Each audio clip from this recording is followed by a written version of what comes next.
¿Por qué engañar a la gente? ¿Por qué intentar confundir al público? Evidentemente, todo esto no hace más que alimentar los rumores sobre la gestación subrogada. La descripción que ella dio sobre el hospital de Portland y el parto fue totalmente inventada. Todos sabemos que su primera entrevista fue concedida a Seves, y todos sabemos que nunca tuvo intención de acudir al hospital de Portland. Su plan siempre fue dar a luz en casa. Lo único que Harry y Meghan necesitan hacer es demostrar que ella realmente dio a luz a esos niños. Eso es todo. Si no lo hacen, la situación termina siendo injusta para los propios hijos. Títulos rechazados, documentación ausente, y una línea muy clara marcada por el palacio, dejando a los niños Sussex en el lado equivocado. Hoy vamos a repasar la controversia en torno al nacimiento de Archie, porque no solo fue el origen de los rumores sobre un posible vientre de alquiler, sino también el momento en que Meghan y Harry cometieron errores que solo avivaron las sospechas y los problemas posteriores. Si hay algo que la monarquía británica hace mejor que cualquier otra institución del mundo, es documentar su historia. La familia real no solo vive su pasado, lo registra con exactitud, lo archiva, lo conserva y lo presenta al mundo con la meticulosidad de una institución de siglos obsesionada con su legado. De hecho, ni siquiera quedó claro si Meghan sufrió depresión posparto, preeclampsia o solo preeclampsia previa al parto. Cada nacimiento real se presenta con un ritual, un anuncio enmarcado sobre un caballete dorado, un retrato cuidadosamente preparado del bautizo, una mención oficial en la Court Circular y una inscripción en los registros reales. Son tradiciones, sí, pero sobre todo protocolos. La garantía escrita de la continuidad de la sangre real a lo largo de generaciones. Y ahí radica el problema. La ausencia total de Archie y Lilibet en los archivos formales de la realeza se convirtió en una de las inconsistencias más comentadas de la historia moderna de la monarquía. No porque se esperara que los niños tuvieran un papel público, sino porque la monarquía jamás olvida registrar a los suyos. Harry ha escrito mucho sobre las dificultades de Meghan durante el embarazo y el nacimiento de Archie. Pero los nacimientos reales no son eventos casuales, son hitos históricos. Sin embargo, cuando los archivistas y analistas revisaron los documentos oficiales, surgió algo inesperado. Los hijos de los Sussex no aparecían en ninguna parte. No había retratos de bautizo, ni fotos familiares oficiales, ni registros formales siguiendo los estándares tradicionales. Nada. Y esto no fue un simple olvido. Fue algo sin precedentes. Desde el embarazo ya había comportamientos extraños. Situaciones que hicieron preguntarse a muchos, ¿qué está pasando exactamente aquí? Al principio, algunas personas atribuyeron todo a la insistencia de Harry y Meghan en mantener su privacidad. Pero la privacidad nunca significó ausencia total. Incluso los niños reales más discretos, como los hijos de la princesa Ana o los pequeños de los Wessex en sus primeros años, siempre estuvieron registrados. Quizás sin alarde, pero visibles. Con Archie y Lilibet no ocurrió eso. No fueron discretamente incluidos. Simplemente no estaban. Ahí fue cuando las preguntas comenzaron a volverse más incisivas. Cuando Archie nació, jugaron con la información. Cambiaron versiones y, como suele decirse, quien juega a juegos absurdos gana premios absurdos. Más rumores, más teorías conspirativas y más problemas. ¿Por qué faltaban en los retratos anuales de la familia real, incluso en imágenes grupales donde se incluían ramas completas de la familia? ¿Por qué los empleados del palacio cambiaban de tema o evitaban responder cuando se mencionaba a los niños? ¿Por qué esos momentos familiares tan cuidadosamente orquestados incluían a todos, excepto al lado de Harry? Todo ello no hizo más que añadir combustible a las teorías sobre el uso de una gestante subrogada. El palacio siguió guardando silencio, pero el público terminó comprendiendo algo fundamental. El silencio resulta sospechoso cuando rodea algo que normalmente se gestiona de forma rutinaria. En una familia que registra cada detalle histórico con disciplina casi obsesiva, Dos ausencias tan significativas dicen más que cualquier comunicado oficial. Y esta falta de registros, discutida en pasillos y analizada en Internet, fue la primera señal de que detrás de los muros del palacio ocurría algo mucho más profundo. Para entender por qué Buckingham guardó silencio respecto a Archie y Lilibet, hay que comprender una verdad inamovible. La monarquía funciona bajo reglas más antiguas que muchos países del mundo. No se trata solo de etiqueta o fotos oficiales. Se trata de leyes, precedentes y tradiciones estrictas creadas para proteger a la familia, su linaje y por encima de todo su imagen. Bajo estas normas, para que un niño sea reconocido como príncipe o princesa, debe cumplir 3 requisitos innegociables. Nacer dentro del linaje real legítimo, que su nacimiento sea registrado y reconocido oficialmente por el palacio, ser bautizado en la Iglesia de Inglaterra. Si falta uno solo de estos elementos, da igual el ADN o la atención mediática, no se considera miembro oficial de la realeza. Punto. Durante generaciones, estas reglas fueron sagradas. Las vidas, carreras públicas y registros históricos de numerosos miembros de la realeza dependieron de ellas. George, Charlotte y Louis no solo nacieron privilegiados. Su identidad quedó sellada en tinta, sellos oficiales y registros centenarios. Y entonces, llegaron Harry y Meghan, y un matrimonio moderno que chocó de frente con tradiciones rígidas. Sus hijos nacieron fuera del Reino Unido, en un entorno donde la cultura del famoso pesaba más que la ceremonia. Los documentos se registraron de manera inconsistente. Los bautizos se realizaron en privado, sin supervisión de la Iglesia de Inglaterra y con un reconocimiento del palacio que, siendo generosos, fue ambiguo. Y recordemos la anécdota que Meghan contó sobre el parto de Lilibet, diciendo que tenía tanta hambre durante el trabajo de parto que tuvieron que detenerse para comprar comida rápida. Una historia que muchos consideraron, nuevamente, una completa invención. Las reglas del palacio no habían cambiado, pero su cumplimiento, sí. Aquí es donde estalló realmente el escándalo. Por primera vez en la historia moderna, una rama de la familia real parecía saltarse normas que siempre habían sido inamovibles, ya fuera de forma deliberada o accidental, y la institución reaccionó como siempre lo hace cuando alguien desafía la tradición. Guardó silencio, ignoró la narrativa pública y dejó que los hechos hablaran por sí solos. Ellos, desde el principio, podrían haber presentado pruebas y cerrado estas especulaciones de inmediato. Aún no es tarde, porque se trata del origen de sus propios hijos, de cómo llegaron al mundo, y han sido los mismos padres quienes los han expuesto ante el público. Tienen una responsabilidad hacia ellos. Para los observadores de la realeza, este episodio fue un tesoro. Aquellas antiguas cartas patentes y normas aparentemente aburridas pasaron de ser material archivístico a convertirse en titulares. El palacio ya no se limitaba a no comentar. Estaba enviando un mensaje silencioso en el lenguaje que mejor entiende la monarquía. El lugar de Archie y Lilibet en la jerarquía ya no estaba garantizado. Y la realidad es sencilla. Si Meghan realmente hubiera sufrido preeclampsia, jamás habría sido dada de alta tan rápido del hospital. Cuando un código de normas centenarias empieza a aplicarse de forma selectiva, los susurros se transforman en rumores, y el rumor se propaga mucho más rápido que cualquier comunicado oficial.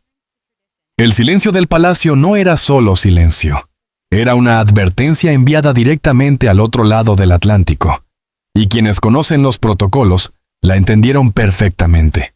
Harry y Meghan quisieron mostrar a sus hijos al mundo, otorgarles títulos y una identidad pública. Precisamente por eso, tienen la obligación de aclarar las dudas que surgieron. Cuando Archie Harrison Mountbatten Windsor nació en mayo de 2019, en apariencia todo parecía un nacimiento real de cuento. Padres felices, abuelos encantados, comunicados de prensa, entusiasmo en redes sociales. Pero debajo de esa fachada ya se formaban las primeras grietas en la narrativa de los Sussex, y no tardaron en hacerse evidentes. El verdadero terremoto dentro de los círculos reales no ocurrió en un acto público, sino en algo tan simple como la documentación. El certificado de nacimiento, un trámite rutinario en circunstancias normales, se convirtió en un campo de batalla por el control y la identidad. Tiempo después, observadores detectaron cambios sutiles pero significativos.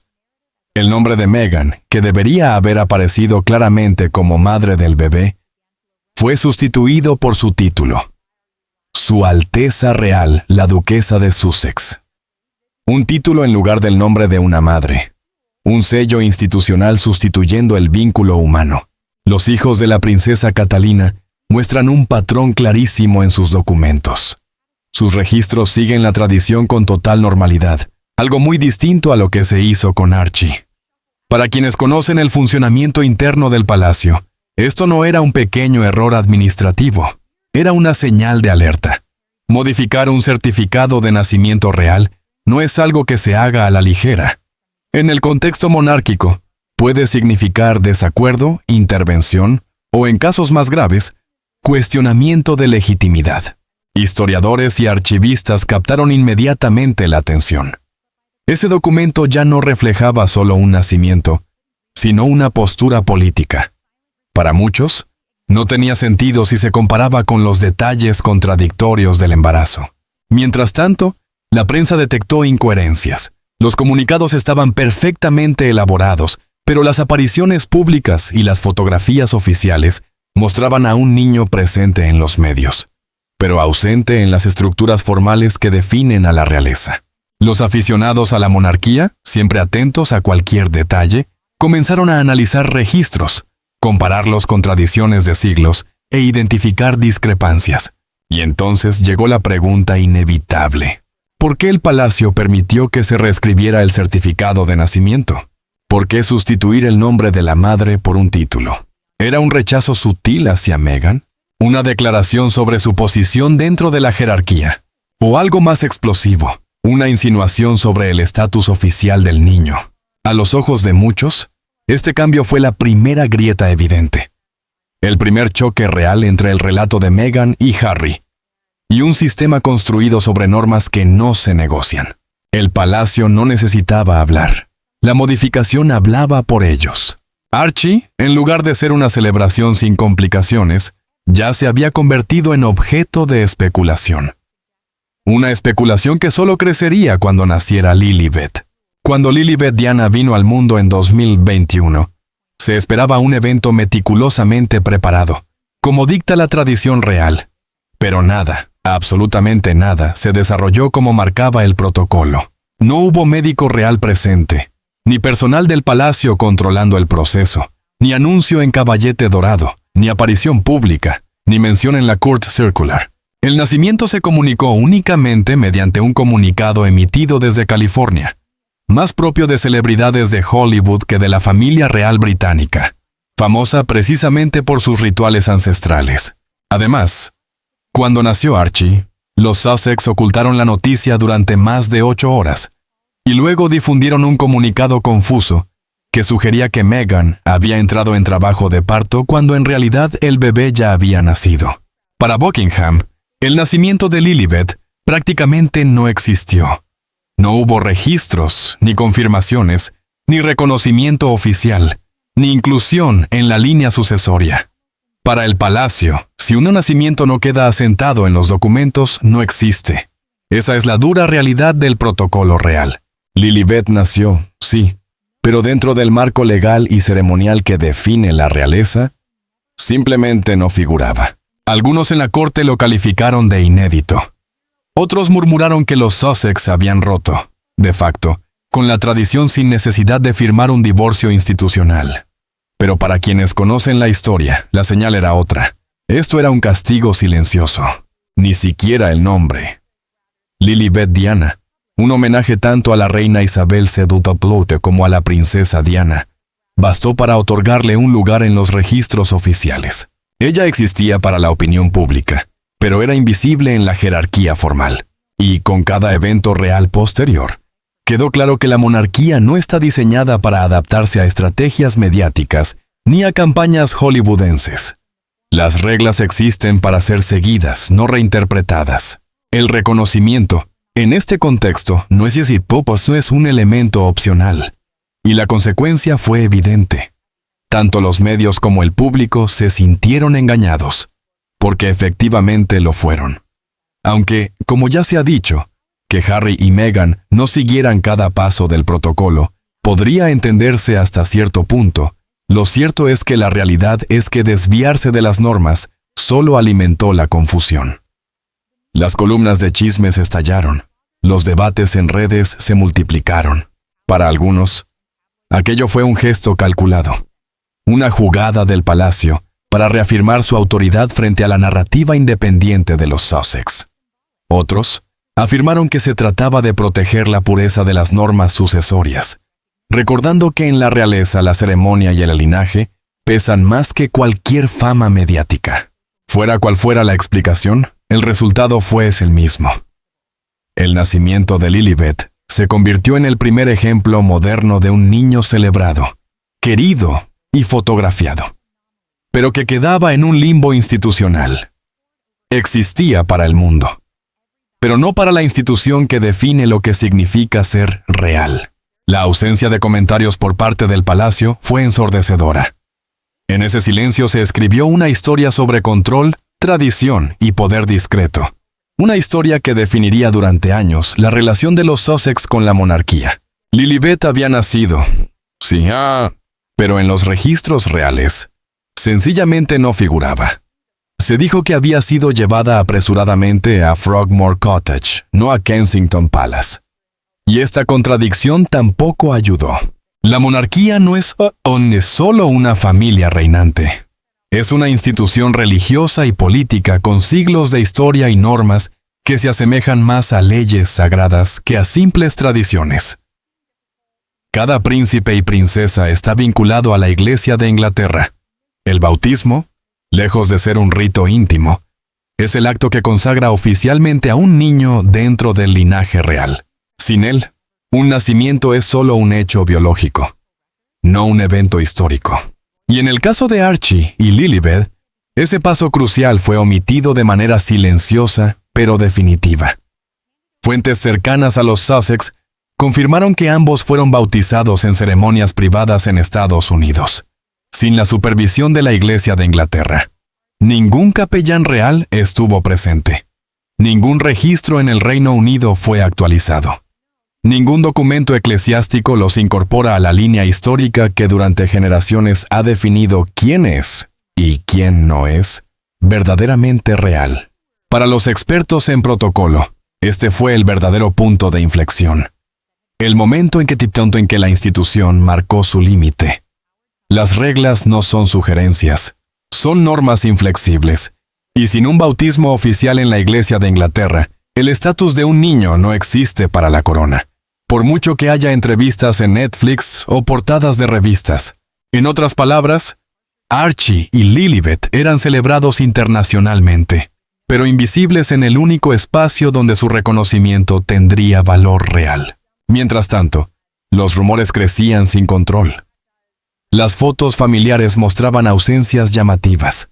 Las imágenes de cumpleaños de Lilibet circulaban en redes y en revistas, pero los registros oficiales permanecían vacíos. La ausencia no era un descuido. Era una señal clara de que la tradición pesa más que la popularidad. Para Harry y Meghan, esto no era un simple trámite incumplido. Era algo profundamente personal. La identidad misma de sus hijos, su pertenencia a la realeza, dependía de un ritual que nunca se realizó bajo las normas establecidas. Y esa omisión hacía tambalear todo el discurso que los Sussex habían construido sobre sí mismos como una familia moderna que protegía a sus hijos. El palacio, fiel a su estilo, no necesitó emitir comunicados. Su mensaje fue silencioso, contundente y devastador. Si ignoras a la Iglesia, ignoras también a la monarquía. Las declaraciones de Meghan sobre embarazos y nacimientos resultaron cada vez menos creíbles para un sector del público. Y como era de esperar, ese vacío informativo alimentó los rumores que ya existían sobre posibles sustituciones, encubrimientos o uso de una gestante subrogada. Fuentes cercanas aseguran que para Meghan, el momento en que el palacio dejó de incluir a Archie y Lilibet en los registros oficiales fue un golpe devastador. Su imagen pública, la de una madre real, moderna, protectora, dependía en gran medida de que sus hijos fueran reconocidos por la institución. Sin ese respaldo, la base misma de su narrativa comenzó a fracturarse. A partir de ese momento, cada aparición mediática llevaba consigo una duda silenciosa. Cada proyecto, cada discurso, cada documental chocaba con una ausencia evidente. Los niños que ella presentaba al mundo no existían para la estructura que otorga legitimidad real. El anuncio de nacimiento de Archie tampoco ayudó. Primero, se informó de que Meghan estaba en trabajo de parto. 40 minutos después, comunicaron que el bebé ya había nacido horas antes. Este manejo confuso alimentó la desconfianza y reforzó las sospechas.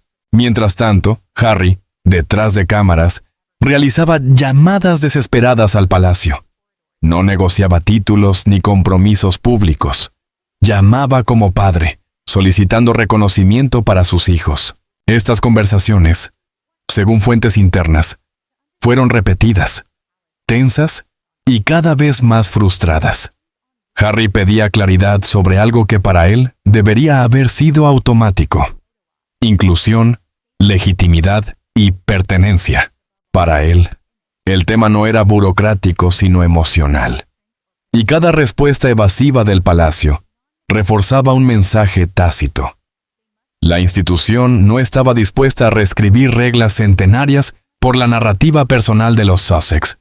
La institución no estaba dispuesta a flexibilizar sus tradiciones, ni siquiera tratándose de un príncipe y de sus hijos. Amigos cercanos a Harry admiten que el impacto emocional fue enorme. Uno de ellos lo describió como perseguido por el silencio, atrapado entre el amor a su familia y las reglas inamovibles del sistema en el que había nacido. Muchos creen que, si realmente Meghan hubiese querido esperar al día siguiente para la presentación pública, no habría encontrado oposición. La Casa Real ha modernizado ciertos aspectos en tiempos recientes, pero este caso expuso el choque frontal entre la crianza moderna y una tradición de siglos. Mientras Harry y Meghan buscaban flexibilidad y comprensión, el palacio actuó con precisión quirúrgica, aplicando el protocolo al pie de la letra. Y no se trató solo de un desaire administrativo. En la realeza, los silencios tienen un simbolismo profundo. Cada llamada sin respuesta o contestada con frialdad enviaba un mensaje inequívoco. El reconocimiento de los niños solo era posible dentro de límites estrictos. Quienes presenciaron el momento afirmaron que el ambiente, para la familia real, era de celebración y normalidad. Para ellos, aparecer ante la prensa horas después del nacimiento era algo casi ritual. Pero en los pasillos del palacio, se hablaba en susurros sobre las llamadas desesperadas del príncipe. Él sonreía ante la cámara, pero en privado buscaba una respuesta que nunca llegaba. Cada comunicación ignorada marcaba una grieta más en la relación entre los Sussex y la institución. Los expertos señalan que Guillermo y Catalina han establecido una nueva referencia en materia de privacidad familiar, demostrando que, si realmente no hubieran querido realizar la presentación tradicional tras el parto, el palacio habría aceptado esa decisión. Sin embargo, las llamadas de Harry no cambiaron nada. No modificaron normas, no alteraron procedimientos, simplemente revelaron el drama humano detrás del protocolo. Un padre luchando contra siglos de reglas solo para obtener reconocimiento para sus hijos. Como era de esperar, los rumores sobre estas conversaciones privadas crecieron entre el personal de palacio y terminaron filtrándose al ambiente mediático, alimentando la percepción pública de un conflicto profundo. Las críticas también apuntaron al hecho de que Meghan declarara no tener interés en la foto oficial tras el parto. Meghan y Harry optaron por un nacimiento privado, supuestamente en el Portland Hospital de Londres, y retrasaron la presentación de Archie 2 días. Pero en Buckingham no se actúa con explosiones ni comunicados dramáticos. El poder se ejerce con control, sutileza y precisión. Y nada ejemplificó mejor ese enfoque que la forma silenciosa, casi imperceptible, en que Archie y Lilibet fueron borrados del registro real. El palacio no emitió comunicados. No hubo reprimenda pública ni gestos simbólicos durante actos oficiales. Simplemente los nombres de los niños no aparecieron donde debían, ni en la línea de sucesión, ni en los registros ceremoniales, ni en los listados administrativos. Nada. Y aunque algunos defendieron que Meghan y Harry tenían derecho a ajustar la foto oficial a sus preferencias, al igual que hicieron en su día las princesas Eugenia y Beatriz, los archivistas y analistas captaron rápidamente que la omisión de los Sussex no era accidental. En la monarquía, un vacío tan minuciosamente ejecutado jamás es un error. Los títulos no se otorgaron. El reconocimiento no llegó. Las invitaciones ceremoniales tradicionales, automáticas para los nietos del monarca, tampoco se extendieron. El mensaje estaba escrito en tinta invisible. Archie y Lilibet no existían dentro de la estructura formal de la monarquía, y el método fue tan exacto como implacable. Los niños no fueron eliminados, porque nunca llegaron a estar incluidos. No había rastro documental que retirar. No había lucha pública que emprender ni precedentes que romper. Un vacío administrativo perfectamente calculado. Fuentes cercanas describieron esta estrategia como devastadora en su eficacia. El palacio no necesitó confrontar abiertamente a los Sussex. El silencio fue suficiente para reafirmar su autoridad. El mensaje era simple. La tradición está por encima de las emociones, la narrativa pública o la paternidad moderna. En Buckingham, omitir tiene más fuerza que declarar. Pero esta discreta desaparición tuvo consecuencias. Los medios detectaron discrepancias. Los analistas comenzaron a comparar las líneas de sucesión oficiales con los registros públicos. Los bloggers y comentaristas hablaron del misterio de los nietos invisibles, alimentando ciclos interminables de rumores. Cada omisión se convirtió en leña para el fuego mediático. La táctica del palacio, impecable desde el punto de vista del protocolo, resultó explosiva desde la perspectiva pública. La ausencia de los niños no era solo administrativa, era simbólica, una señal muda de que la tradición no puede sortearse y que ni siquiera el parentesco directo garantiza legitimidad. Con el paso de los meses y luego los años, los susurros se intensificaron. La curiosidad se transformó en sospecha. Los observadores de la realeza, periodistas e incluso historiadores aficionados analizaban cada foto familiar, cada aparición en el balcón, cada comunicado. Detectaban huecos, pequeños detalles que no encajaban y que bastaban para desatar una avalancha de hipótesis. Las entrevistas con Oprah y Netflix fueron diseccionadas fotograma por fotograma. Las cronologías elaboradas por los analistas no coincidían con lo que la institución había reconocido oficialmente. Cada interrogante sin respuesta amplificaba el misterio. Y el silencio del palacio, un silencio grave, calculado y casi punitivo, gritaba más fuerte que cualquier declaración oficial. Las teorías se multiplicaron. ¿Habían sido Archie y Lilibet apartados deliberadamente? ¿Se los estaba borrando del registro oficial? ¿Era esta la forma silenciosa de una venganza institucional? Las redes sociales se convirtieron en un escenario de especulación infinita. Los seguidores creaban hilos detallados, comparando anuncios, tosondios, fotografías y declaraciones. Cada pieza faltante alimentaba nuevas teorías, que a su vez retroalimentaban el conflicto entre narrativa pública y protocolo real. El público, armado con datos inconexos y patrones históricos, terminó tomando el control de la narrativa, mientras el palacio se negaba a responder. Lo que empezó como curiosidad se convirtió rápidamente en obsesión. Cada vacío en los registros, cada fotografía ausente, cada aparición omitida alimentaba la imaginación colectiva. Primero se dijo que Meghan estaba en trabajo de parto. Luego Harry y Meghan afirmaron que Archie había nacido a las 2:26 de la madrugada. Y solo 40 minutos después, Buckingham confirmaba que el bebé ya había nacido hacía varias horas. Para entonces, la historia había adquirido vida propia. La falta de reconocimiento ya no era un detalle administrativo, sino un escándalo con todas las letras. Mientras el palacio permanecía en silencio, los medios y el público reescribían la historia de Harry y Meghan a su manera, cada rumor más exagerado que el anterior. La narrativa había cambiado por completo. La institución no dijo nada, pero todos oyeron su mensaje. La audiencia tomó el micrófono. En este contexto, algunos acusaron a la pareja de manipular la verdad, de ocultar información, o incluso de haber dejado en ridículo a quienes intentaban seguir la historia oficial. Este elemento añadió otra capa al escándalo. Harry y Meghan habían construido con cuidado su identidad post-real. Una vida guiada por el amor, la independencia y la protección de sus hijos frente a una institución rígida.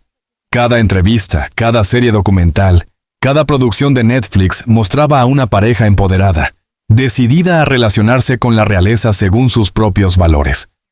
Los Sussex querían reinterpretar la monarquía desde lo emocional, y muchos creyeron que Meghan jamás habría renunciado voluntariamente a un momento público tan simbólico como la presentación del bebé. Para algunos es precisamente esa decisión, la ausencia de la tradicional foto frente al hospital, lo que despertó sospechas, pero la realidad, como suele ocurrir, resultó mucho más áspera.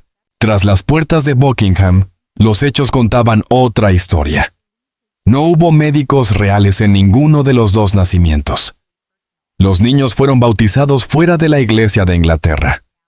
No existían registros oficiales del nacimiento de Lilibet. El certificado de Archie había sido modificado silenciosamente, sustituyendo el nombre de Meghan por su título. En pocas palabras, lo que los Sussex declaraban públicamente no coincidía con lo que el palacio reconocía internamente. La postura del palacio era clara y férrea. El procedimiento se antepone al sentimiento. La tradición no se negocia. Mientras los Sussex asumían que la institución podría adaptarse a las circunstancias familiares, la Casa Real operaba bajo una premisa distinta. La tradición define a la familia, no al revés. Este choque de visiones terminó afectando directamente a los niños, dejándolos atrapados entre las palabras de su madre y la fría burocracia de la institución. Años antes del embarazo, Harry ya tenía una relación conflictiva con la prensa británica. Cuando la pareja intentó restringir aún más su privacidad durante el embarazo y el nacimiento, su actitud fue percibida como hostil, alimentando una narrativa de secretismo y manipulación. Para el público, parecía un enfrentamiento entre modernidad y tradición. Para quienes entendían el protocolo, era un estancamiento administrativo con consecuencias devastadoras. Con el tiempo, la imagen cuidadosamente construida por los Sussex comenzó a chocar con la realidad protocolaria. Cada libro, cada entrevista, cada aparición mediática subrayaba una verdad incómoda. La definición de legitimidad del palacio no había cambiado ni un ápice. Fue en este periodo cuando las acusaciones de secretismo estallaron, seguidas por el auge de los rumores de gestación subrogada. La tensión entre percepción y hechos formó la tormenta perfecta. La curiosidad pública se encontró con el silencio del palacio, amplificando el drama. La historia de Harry y Meghan, que antes hablaba de libertad y autonomía, empezó a centrarse en la ausencia. Ausencia de reconocimiento, de documentos, de control.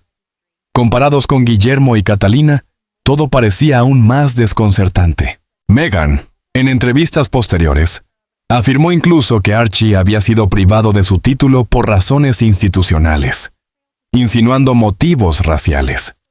Tras años de silencio sepulcral, Buckingham Palace finalmente reaccionó. Pero no fue con conferencias de prensa ni declaraciones televisadas. Fue a través de un gesto silencioso y calculado. Una actualización discreta en la página web oficial. Una serie de ajustes en la línea de sucesión que, simplemente, no incluían a Archie ni a Lilibet. La posición del palacio era contundente. Archie no tenía derecho al título bajo las normas vigentes, que reservan el rango de príncipe para los nietos del monarca, no para los bisnietos. Con esta decisión, las reglas quedaban claramente expuestas. Archie y Lilibet, aunque nietos de un rey, permanecían en un limbo, presentes ante el mundo, queridos por sus padres, pero ausentes en la historia formal, sin títulos, sin reconocimiento oficial, sin lugar legal en la línea de sucesión. Para una institución construida sobre la tradición, este fue un mensaje sísmico. Cualquier desviación del protocolo conlleva consecuencias irreversibles, salvo para los herederos directos. La decisión provocó una tormenta mediática, encendiendo debates sobre justicia, tradición y raza. Pero la verdad era más simple. Archie y Lilibet no hubieran recibido títulos hasta la muerte de la reina Isabel II. Cuando Carlos ascendiera al trono, Harry y Meghan creyeron que podían alejarse de la institución sin renunciar a sus privilegios. Esa ilusión quedó completamente desmantelada. La negativa silenciosa del palacio demostró que, en esta estructura, la tradición supera cualquier narrativa. El procedimiento gobierna sobre la emoción, y el poder institucional trasciende la fama. No fue un ataque personal, sino la monarquía defendiendo el código que la define desde hace siglos. Y con ello, redefinió para siempre el legado de los Sussex.